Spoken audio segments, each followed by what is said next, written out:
திற நடுவிலே இருக்கும் சத்திய ஞான சபையில் எழுந்தருளியிருக்கும் அருட்பெருஞ்சோதி ஆண்டவரை நாம் எப்படி கண்டு கலந்து அதுவாகி நிற்பது என்ற இயற்கை உண்மையை உணர்த்துவதுதான்.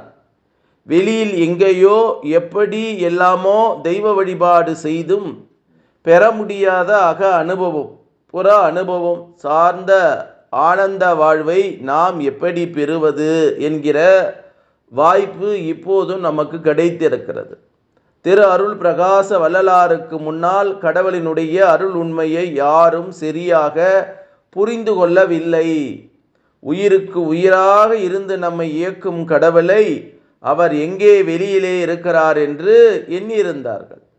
அதனால் அவர்கள் எண்ணியபடி அவர்களுக்கு இறை அனுபவமும் கிடைக்கவில்லை.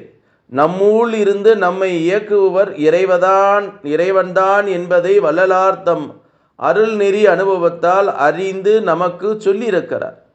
நம் உள்ளே இருக்கும் இறைவனோடு நாம் ஒன்றி இருந்து செயல்படும் போது அவர் உள்ளும் புறமாக அநேகமாக விரிந்து இருந்து நமக்கு வாழ்வு அளிக்கிறார். இதைத்தான் வள்ளலாரின் சுத்த சன்மார்க்கம் தெரிவிக்கும் உண்மையாகும், அவருடைய அனுபவமும் ஆகும். தாம் பெற்ற இந்த அநேக அருள் அனுபவத்தை வள்ளலார் அனுபவ மாலை உள்ள 59வது பாடல்ல அற்புதமாக விளக்குகிறார்.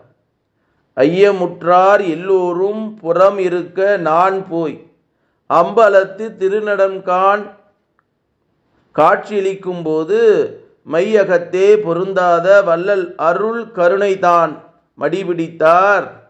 நானும் அவர் அடி பிடித்து கொண்டேன்.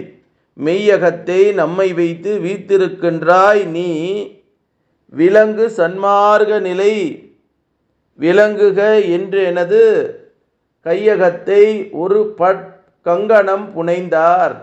கருணையனால் தாய் அன்னையர் கண்டாய் என் தோழி என்று வள்ளல் பெருமான் பாடுகிறார்.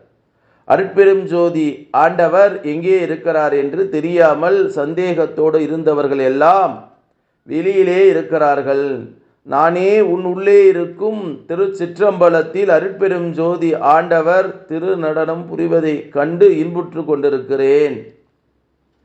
வஞ்சகர் காண முடியாத அருட்பெரும் ஜோதி ஆண்டவர் என் அருகிலே வந்து என் மடியை பிடித்தார்.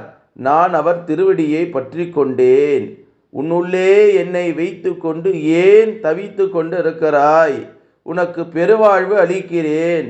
இந்த உலக மக்களுக்கு சுத்த சன்மார்க்க முறையை விளக்குவாய் என்று சொல்லி என்னை பெற்ற தாய் போல பெரும் கருணையோ